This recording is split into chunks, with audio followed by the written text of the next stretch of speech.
কথা বলছে বাংলাদেশে স্বাগত জানাচ্ছি। আমি তুষার আব্দুল, আমার সঙ্গে আছেন দিলারা জামান। আপনাকে স্বাগত এবং স্বাগত দক্ষিণ প্রান্তে ঢাকার। আপনি উত্তর প্রান্তে থাকেন, আপনাকে দক্ষিণ প্রান্তে নিয়ে আসলাম। এই দক্ষিণ প্রান্তের সঙ্গে আপনার অনেক স্মৃতি জড়িত, তাই না? এবং আমরা যেখানে কথা বলছি তার পাশে আপনার শিক্ষকতার জীবনও। সুতরাং এই যে পুরনো ঢাকা, দক্ষিণ প্রান্তের আপনার স্মৃতির শহর, সেটা দিয়ে শুরু করতে চাই। পুরনো ঢাকার এখন পুরনো নেই, এটা একসময় আভিজাত্য এলাকা ছিল, কিন্তু এখন ওই মানে আধুনিক শহর যেখানে গড়ে উঠেছে তার মতনই তাদের পথ অনুসরণ করে আমার কষ্ট হয়, তবুও বলছি, অভিযোগ জানাচ্ছি যে সব কিছু ফেলে দিয়ে আমরা ওই গড্ডালিকা প্রবাহের মতনই 10তলা 15তলা এক একটা আলিশান বিল্ডিং তৈরি করছি। কিন্তু আমার নিজের যে ছিল, নিজের যা আছে, সেটাকে আমরা না জেনেই হোক আর জেনেই হোক দূরে সরিয়ে রেখেছি, ফেলে দিচ্ছি। এটা আমার অনেক বড় কষ্ট আর কি। নান্দনিক শহর ছিল, একটা পাড়া মহল্লা সব জায়গায় যে নান্দনিকতা ছিল, গাছ গাছালি, বাগান, সবুজ, প্রত্যেকটা বাড়ির সামনে একটা সবুজ একটা জায়গা যেখানে খালি পায়ে হাঁটা যেত, শিশির পড়তো রাত ভরে। ওই জীবনটা, ওই ওই সবগুলো হারিয়ে যাওয়াতে আমি জানি না, আমি হয়তো পুরোনো দিনের মানুষ বলেই আমাকে এগুলো কষ্ট দেয়, ব্যথা দেয়। এগুলো আসলে এখনকার সময় অচল। যে রুদ্ধশ্বাস গতিতে মানুষের ছুটে চলা সকাল থেকে রাত অবধি, এবং ফিরে এসেও কয়েকটা ঘন্টা নিশ্চিন্তে নির্ঘুম রাত কাটবে কি না কাটছে, সেখানে আমার নিশ্চিন্ত একটা শান্তি ভরা, স্বপ্ন ভরা একটা, মানে সেখানে সুন্দরের কোনো ঠাঁই নেই। না সেগুলো আছে মনের মণিকোঠায়, সেগুলো না থাকলে বাঁচতামও না আসলে। মানুষ যেমন তার ওই মণিমুক্ত বা যেগুলো সম্পদ থাকে লুকিয়ে রাখে, মাঝে মাঝে উঁকি মেরে দেখে, শান্তি লাগে। আমারও এখন ওই রকম ওই পুরানো স্মৃতিগুলো নিয়ে। এই যে আপনার পুরনো স্মৃতি যে আপনার মনের সিন্ধুকে রেখেছেন, সেই জায়গা থেকে বলা হয় যে বাংলা বাজার, হাটখোলা, ওয়ারিতে যে আপনার জীবন ছিল, সেখানে তো একটা পরিমণ্ডলও ছিল, অনেক পরিচিত জন যাদেরকে আমরা হয়তো লেখক হিসেবে জানি, শিল্পী হিসেবে জানি, তাদের সঙ্গে যে আপনাদের এই পাশেই আপনাদের আমি যখন দেখছিলাম জীবনের প্রথম এটা ছিল নারী শিক্ষা মন্দির। বাসা থেকে হেঁটে, আমি গোপীবাগে থাকতাম, ওখান থেকে হেঁটে হেঁটে কামরুন্নেসা স্কুল পাশে ছিল, ওই পাশ দিয়ে এসে এখানে স্কুলে ঢুকতাম। এখন শেরে বাংলা স্কুল, এখন সেটা শেরে বাংলা স্কুল হয়েছে। নারী শিক্ষা মন্দিরে কি পড়াতেন? আমি বাংলা পড়াতাম। আচ্ছা, বাংলার ছাত্রী ছিলাম, তো সেই বাংলা পড়াতাম এবং আমার বেতন ছিল 125 টাকা, এবং সেই 125 টাকায় আমার জীবনের অনেক বেশি, কারণ তখন 2 টাকা দিতাম বাজারে, 1 টাকার গোস্ত আনতো আধা কেজি, আর 1 টাকা দিয়ে মাছ, তরি তরকারি সব। আর আমার স্বামী তখন বাংলা একাডেমি রিসার্চ ফেলো, তার 250 টাকা তার স্কলারশিপ।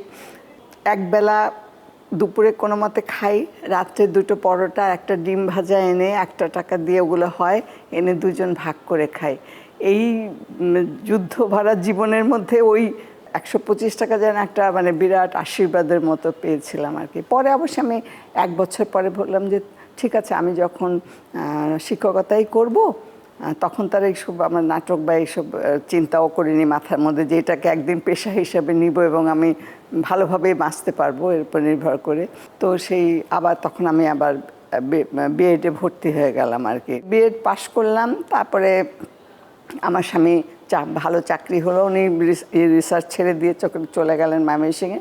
সেখানে আমি আবার 26 বছর শিক্ষকতা করেছে। এবং শেষ করলেন সে ভিকারুননিসা স্কুলের শাখা প্রধান আর কি, হেডমিস্ট্রেস হলাম। কিন্তু দেখলাম যে আমার অভিনয় জীবনের সঙ্গে শিক্ষক দিলারা জামানের, অভিনেত্রী দিলারা জামান এবং অভিনয় শিল্পী দিলারা জামান এবং শিক্ষক দিলারা জামানের সঙ্গে বিরাট একটা দ্বন্দ্ব হচ্ছে। পরে একসময় শিক্ষক দিলারা জামান তার আত্মমর্যাদা নিয়ে, অভিমান নিয়ে দূরে সরে গেল, এবং অভিনয় শিল্পী দিলারা জামান দুর্দ্বন্দ্ব প্রতাপে এগিয়ে গেল। এবং এখনো কি মানে শিক্ষক দিলারা জামান আসেন? খুবই, আমার জীবনের 35 বছর পরে আমার একজন ছাত্র আমার সঙ্গে দেখা করতে এসছে।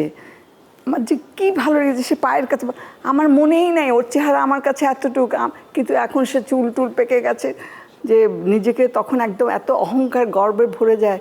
আমি মেয়ের কাছে যাচ্ছি, দোহাতে আমার বোর্ডিং কার্ড হারিয়ে ফেলেছি, কোথায় ফেলেছি মনে নেই।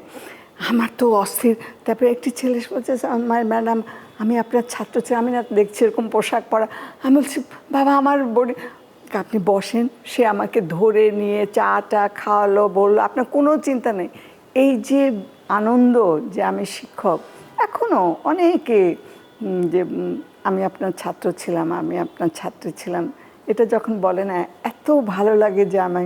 অভিনেত্রী বা অভিনয় শিল্পী দিলারা জামান এবং শিক্ষক দিলারা জামান, এই যে পরিচয়ের জায়গাটায় কোনটা আপনাকে অহং দেয়?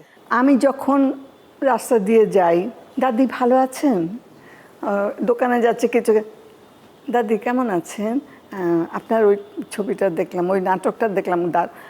এই যে শিল্পী দিলারা জামানকে বলে দেয় কবির কথায়, সেই মোর পরিচয় হোক আমি তোমাদেরই লোক। তো এই যে একটা মায়া।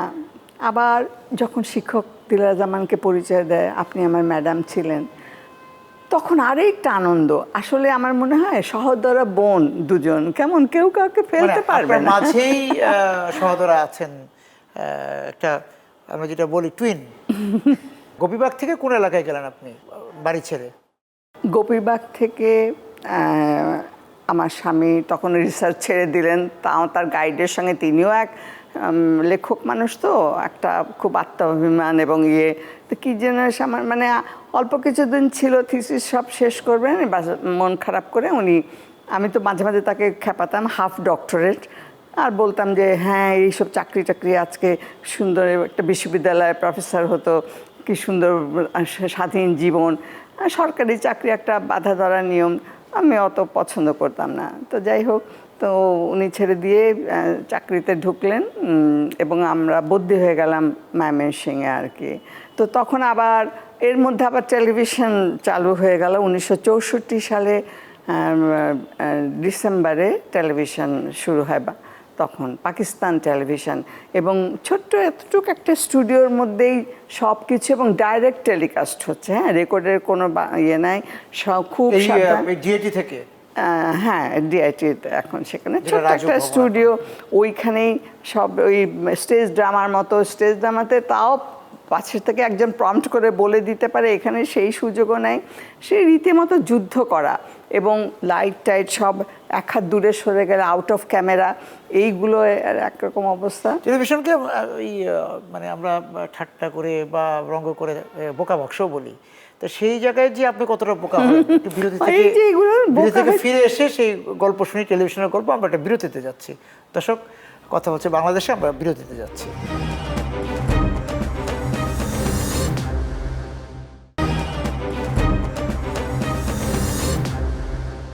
বিরতির পর আবার ফিরে এলাম, কথা বলছে বাংলাদেশে। বললাম যে টেলিভিশন জীবন, আপনার টেলিভিশন অভিষেক।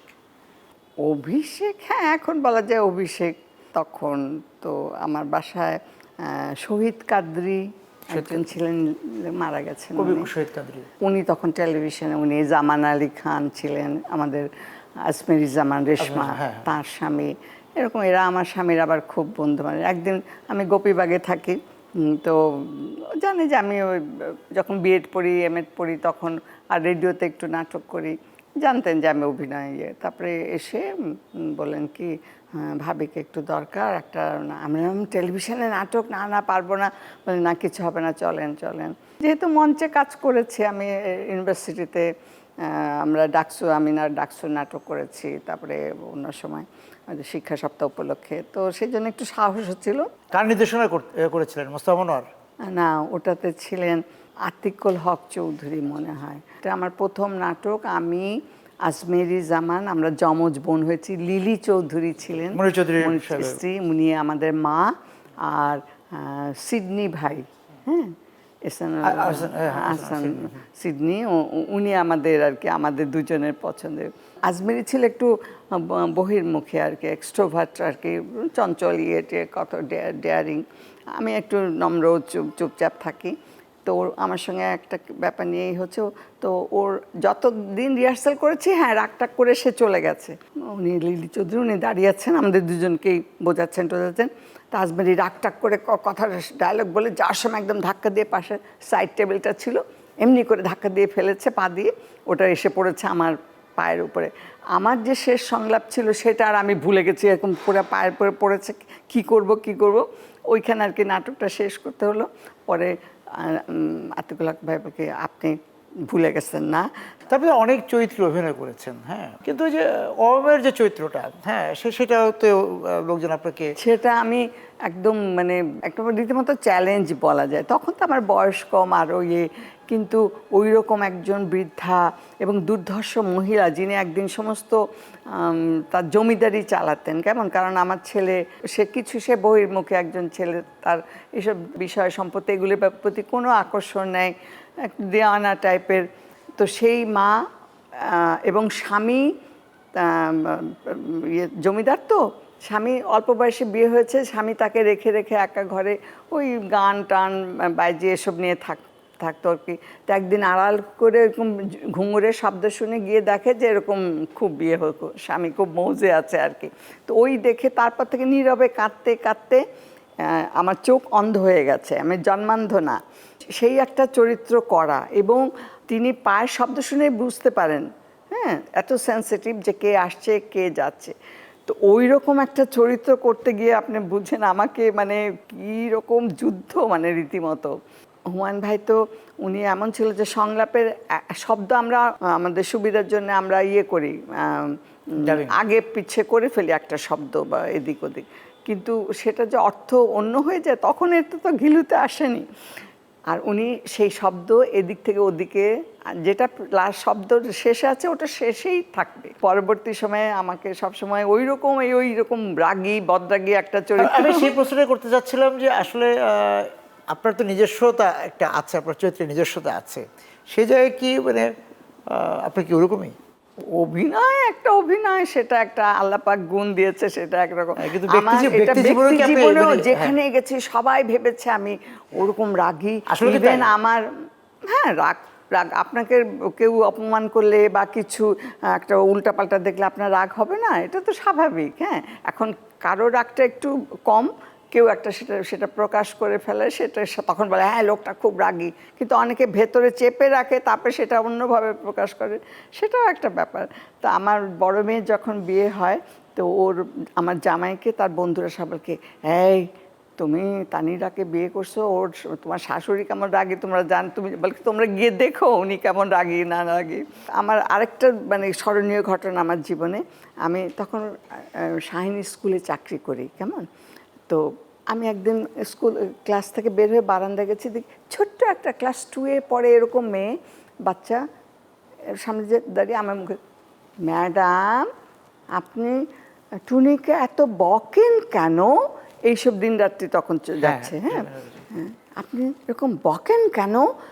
আমি না মুখের দিকে তাকিয়ে আছে, আমার না এত খারাপ লেগেছে। আমি তার 2 দিন পরে রিহার্সাল ছিলাম, হুমায়ুন ভাই প্লিজ আমাকে আর এরকম কঠিন, আমার ছাত্রী এতটুকু বাচ্চা মেয়ে সে পর্যন্ত আমাকে বলে আপনি টুনিকে এত বকেন কেন। কিন্তু শিক্ষক হিসাবে আপনি রাগী ছিলেন? শিক্ষক হিসাবেও সবাই আমাকে ভয় পেত। আমি খুব ওয়েল ডিসিপ্লিন, এবং আমি এইসব স্কুলের চিটাগং পাবলিক স্কুলে, সেটাও সামরিক বাহিনীর স্কুল, শাহিনী স্কুল, এটাও আমি সেজন্য খুব ডিসিপ্লিন সব কিছু, মানে উল্টাপাল্টা দেখলে আমার খুব খারাপ লাগে। বাংলা সাহিত্যের কোন চরিত্র আপনার প্রিয়? কাদম্বিনী মরিয়াও প্রমাণ করিল যে সত্যি। তো সেই রকম মানে তখনকার সময় এরকম একটা চ্যালেঞ্জিং চরিত্র মানে লেখা, এবং মানে সত্যি এটা। আমরা বিরতিতে যাবো, ফিরে এসে বলবো যে এই যে জীবনে এতটা পথ আসলেন, সেই জায়গা থেকে জীবনের উদযাপনটা কেমন দেখলেন, কেমনভাবে করছেন এখনো, সেটা জানতে চাবো। বিরতি থেকে ফিরে এসে দর্শক আমরা যাচ্ছি, কথা বলছি বাংলাদেশের বিরতি।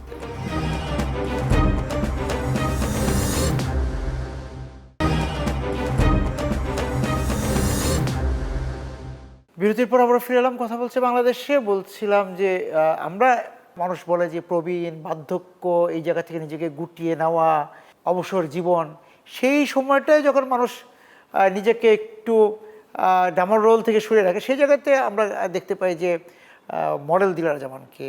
এটা জীবন তো আসলে উদযাপনের, তাই না? সেটাই, একটাই তো জীবন, এটা তো আর ফিরে পাবো না। আর আমি যে সময় থেকে শুরু করেছি, এখন আমার এই অভিনয় জীবনে প্রায় 60 বছর পার হয়ে গেছে, আমার এখন 84 বছর চলছে আর কি।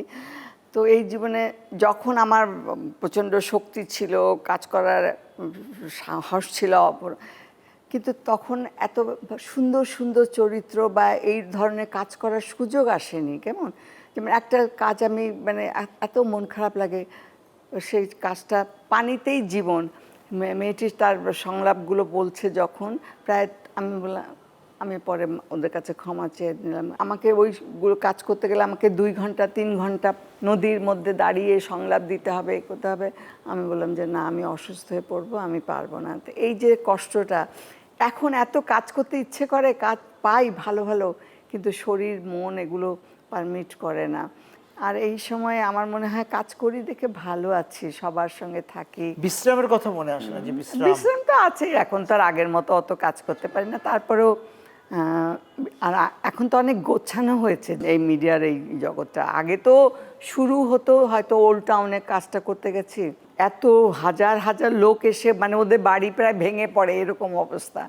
তারপরে 9টা 10টা বেজেছে রাত্রে, সারাদিন কোনো কাজই করতে পারিনি, লোক চলে গেছে। তারপরে শুরু হয়েছে কাজ, রাত 4টা বেজে গেছে, কাজ শেষ হয়েছে, বাসায় এসছে। তা গণমাধ্যমে তো অনেক রূপান্তর ঘটেছে। আপনি যে একটা টেলিভিশন থেকে শুরু করেছিলেন, যেখানে টেলিভিশন এখন এত যে সবাই বলে কি এত, আমি বলি কি যে না, দেখো এত মানুষের শুধু আমাদের শিল্পীদের না, কত মানুষের কর্ম দিয়ে এখানে সংস্থান হচ্ছে, এটাও কিন্তু একটা, এটা একটা বিরাট টেলিভিশন শিল্প দেখেছেন, বলি। একদম বিটিভি দেখেছেন, তারপর তো তখন পাকিস্তান টেলিভিশন, হ্যাঁ, তারপর থেকে বিটিভি হলো, বিটিভি থেকে তারপরে বিটিভির কতগুলো শাখা হলো, প্রত্যেকটা চট্টগ্রাম, রাজশাহীর, তারপর আমরা ইস্যু গেলাম, ওই যে বেসরকারি প্যাকেজ নাটকে গেলাম, প্যাকেজ নাটক হলো, তারপর বেসরকারি টিভি আসলো, কাজে এখন একদম ইউটিউব। এই যে রূপান্তর এবং মানুষ কতটা টেলিভিশন দেখে, আপনার হয়তো ইউটিউবে বেশি দেখছে, এই যে একটা বিষয় রূপান্তরটা ঘটলো, একটা প্রযুক্তির যে এত সম্প্রসারণ হলো, এটাকে আপনি কিভাবে দেখেন? এটা তো আমি বলি বিজ্ঞান প্রযুক্তি আমাদেরকে, আপনার হয়তো টিভিতে দেখছে না, আপনার পুরো নাটক হয়তো অনেকে দেখছে, একটা খণ্ডিত অংশ হয়তো দেখছে, রিল বলি আমরা, দেখে আবার সে আবার আমার মেয়েরাও রেগে যায়, ওরা তো বাইরে থাকে, বলে যে হ্যাঁ কি তুমি কার হাত ধরে হাঁটছো, কি লিখে দিয়েছে। আমি এখন তার রুচি, সে ওইটা লিখে দিয়েছে, হাত ধরে হাঁটছে কি করছে, সেটা তো আমি দায়িত্ব নেবার কিছু না আর কি। তো আমিও সবাইকে বলি যে এটা আসলে রুচির ব্যাপার, কেমন এভাবে মানে না লিখে, আমি বললাম যে এই চিন্তাটা কোনো ভালো কাজে যদি ব্যয় করতো আমাদের ছেলে যারা এসব করে, আমার মনে হয় আমাদের দেশের জন্য অনেক সেটা কাজের ছিল আর কি, উপকার। মডেলিং কেমন লাগছে? মডেলিং এখন ওই একটা দুটো বুড়ির চরিত্র হলে মানে করতে বললে, যেমন ওই যে আমাকে ডেকেছিল এইজিং বিউটি, হ্যাঁ, তখন সাজিয়েছিল, সবাই বলে বাবা রে বাবা আপনি দারুণ। আমি বললাম যে আমার কোনো কৃতিত্ব নেই, ওরা আমাকে এমন করে সাজিয়েছে, ওদেরই সব কৃতিত্ব। ভালো লাগে, আমাদের সময় তো এগুলোর সুযোগ ছিল না করার। এখনকার ঢাকা শহরকে আপনার কেমন লাগে? বা ওই যে আপনি তো অনেক শহরে শুটিং করতে যান, আপনি অনেক শহরে ছিলেন, ময়মনসিংহ, চট্টগ্রাম, বিভিন্ন দিক শহরে ছিলেন, যে বদলে যাওয়া শহর, এটাকে আমরা তো বাধা দিতে পারবো না। হ্যাঁ, সারা পৃথিবী আমাদের এখন জানালা খুলে গেছে, আমরা সমস্ত পৃথিবীতে একদম হাতের মুঠোয় চলে এসছে বলতে গেলে, কেমন। আর প্রতিযোগিতাও বেড়েছে এখন অন্য দেশের প্রতি এইসবের জন্য সঙ্গে আমরাও যদি সমানভাবে এগিয়ে না যাই, তবে হ্যাঁ আমাদের একটা কথা মনে রাখতেই হবে, এবং আমি সবার কাছে অনুরোধ করি যে আমাদের নিজেদের যে হাজার বছরের সংস্কৃতি, যে আমাদের বাঙালি সত্তা, রুচিবোধ, এগুলোকে যেন আমরা বিসর্জন না দিই, কেমন, এটাকে যেন ধরে রাখি যেভাবেই হোক আর কি। আমরা আমাদের জায়গায় আমরা শ্রেষ্ঠ হব, আমরা আলাদা থাকব। অনেকে তো 40-ও বুড়িয়ে যান, আবার 90-তেও বুড়িয়ে যান না, মনের ব্যাপারটা সেই জায়গা থেকে রুচি, তার সংস্কৃতিতে তার যে বয়সের ধাপ, কত বলবেন কোন জায়গা আছে রুচির জায়গা থেকে, চিন্তার জায়গা থেকে, আধুনিকতার জায়গা থেকে আমরা কোন জায়গায় আছি এই জাতি? না ভাই, আমি অত পণ্ডিত না, আমি মূর্খ সূক্ষ্ম মানুষ, ওরকম দিতে পারবো না। তবে হ্যাঁ, এগিয়ে যাচ্ছি, এটা আমাকে আন্দোলিত করে। আমাকে খুব, যে আমরা অনেক দূরে গিয়ে গেছি অন্যদের সঙ্গে কাজে কর্মে তুলনা। তবে আমি সবাইকে বলি যে আমরা যেন আমাদের যে সময়ানুবর্তিতা বা এগুলোকে শৃঙ্খলা এগুলোকে যাতে মেনে চলি। এই ডিসিপ্লিন ইয়েটা যদি আমাদের শিল্পীদের ক্ষেত্রেও, হ্যাঁ, আমি এসে বসে আছি কিন্তু আমার সহশিল্পী হয়তো সারা রাত কাজ করেছে, পরে আস্তে আস্তে সে দেরি করে ফেললো, তার অজুহাত আছে, হ্যাঁ আমি রাত জেগেছি। এখন তার কাছেও পরিচালক বা অন্যরা হয়তো জিম্মি তারকা। তো এই যে তারকা, আপনার সামনে যে এই যে অনেক তারকা তো জ্বলে উঠেছে, আবার খসেও পড়েছেন। আমার স্বামী আমাকে সবসময় বলতেন কি, লেখো লেখো, বুঝেছো? আমি তো একটু লেখালেখিও করতাম, তো বলতো লেখো লেখো, শোনো 200 বছর পরেও তোমার এই লেখা কেউ পড়বেই, কিন্তু তোমাদেরকে তারকা বলে কি জন্য জানো? তোমরা তারার মতো জ্বলো, সবাই মুগ্ধ হয়ে যায়, আবার একটু পর দপ করে নিভে যাও। তোমার চেয়ে কত বড় বড় শিল্পী কেউ মনে, আসলে সত্যি আমরা, গোলাম মোস্তফা ভাই আমাদের থেকে চলে গেছেন, আনোয়ার ভাই চলে গেছেন, এদের সঙ্গে তারপরে আমাদের আরও যারা শিল্পী ছিলেন, চলে গেছেন, আমরা তাদের কথা মনে রাখি না, হ্যাঁ, মনে করি না, কিন্তু এদের যে জায়গাগুলো এগুলো কিন্তু কোনোদিন পূরণ হবে না। আব্দুল্লাহ মামুন, হ্যাঁ ওরা তো চলে গেছেন। আমরা বিরতিতে যাব, ফিরে এসে উৎসব নিয়ে কথা বলতে চাই। আমরা উৎসবের মধ্যে আছি তো, সেই জায়গা থেকে যে ওই আপনার দেখা উৎসব আর এখনকার উৎসবের রং, হ্যাঁ, কতটা উজ্জ্বল হলো বা ফিকে হলো কি না, সেটাও জানতে চাবো। বিরতি থেকে ফিরে এসে দর্শক কথা বলছে বাংলাদেশে, আবারও যাচ্ছি বিরতিতে।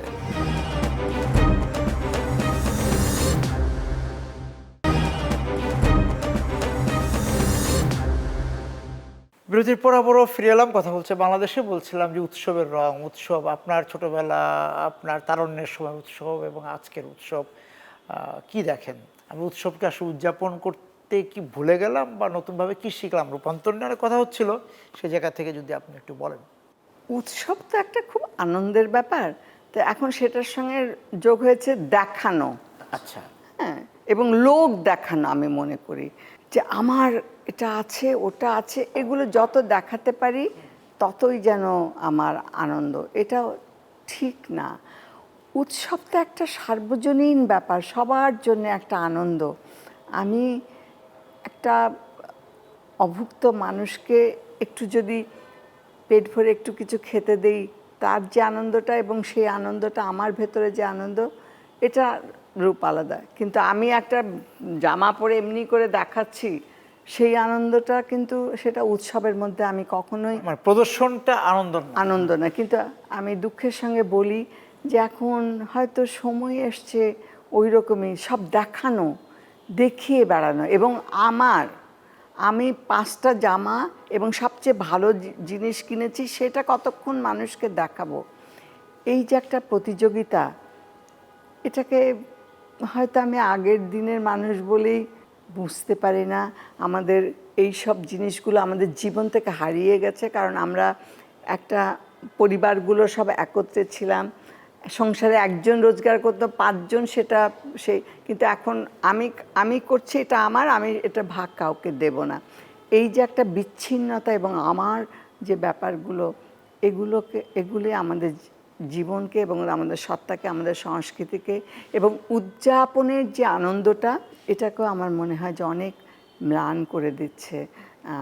আমি এই প্রজন্মে যারা আছে তাদেরকে বলি, আমরা সবাই সবার জন্যে, মানুষের জন্য, আমাদের জীবনটা খুব ছোট, কিন্তু আমরা প্রত্যেকের কষ্টটা বুঝতে চাই এবং বোঝা উচিত বলেই দেশ এসে পড়ে সেই সঙ্গে, দেশেরও সেই সঙ্গে কল্যাণ।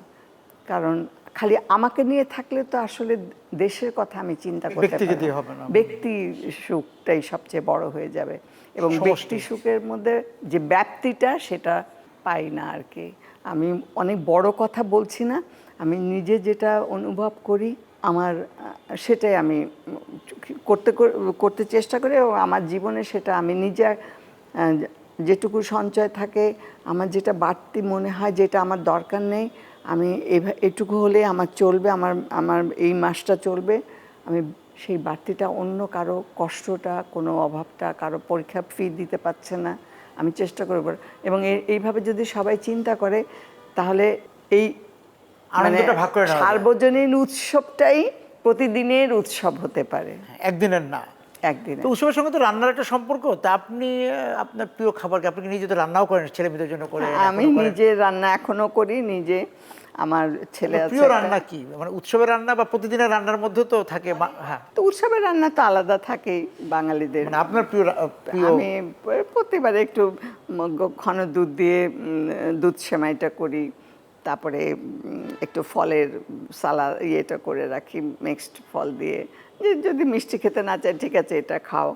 তারপরে এমনি পোলাও, তারপরে একটু রোস্ট করি, গরুর মাংস ভুনা করি, করে রেখে দেই। কেউ আসলে স্বাদি খাও, সবাই আবার সব তো এখন দাদি হয়ে গেছি, সবাই আসে আবার একটু নতুন নতুন নোট এবার পাওয়া যায়নি, একটু নতুন নোট দিতে চাই, সালামি দিলে একটু সালামি দেই। আমি অবশ্য এত মানে বেশি এক্সপেক্টেড যদি থাকে অত এক্সপেকটেশন ওরকম দিতে পারি না, অল্প অল্প করে দেই আর কি সবাইকে। আপনি বলছিলেন যে সবাই মিলে আনন্দ, যে আগের আনন্দগুলো তো ছিল যে দাদি বাড়ি যাওয়া, নানু বাড়ি যাওয়া, এরকম একটা ব্যাপার ছিল। এখন অনেকে ওই জায়গার থেকে একটু সরে এসে একটু সরে এসে মানে কি, ওই যে বললাম আমির তো না থাক ঠিক আছে, গ্রামে গিয়ে কি হবে, ওই এত কষ্ট করে যাওয়া ভিড় টিড়। কিন্তু আমাদের সময় মানে ওই ভিড়, আমার শ্বশুরবাড়ি চাঁদপুর, ওখানে যেতাম স্টিমারে উঠতে গিয়ে কি যে প্রচণ্ড ভিড়। একবার তো আমার স্বামী একদম মানে ফিট হয়ে গেলেন, আমি গিয়ে আমার শাশুড়িকে বলছি কি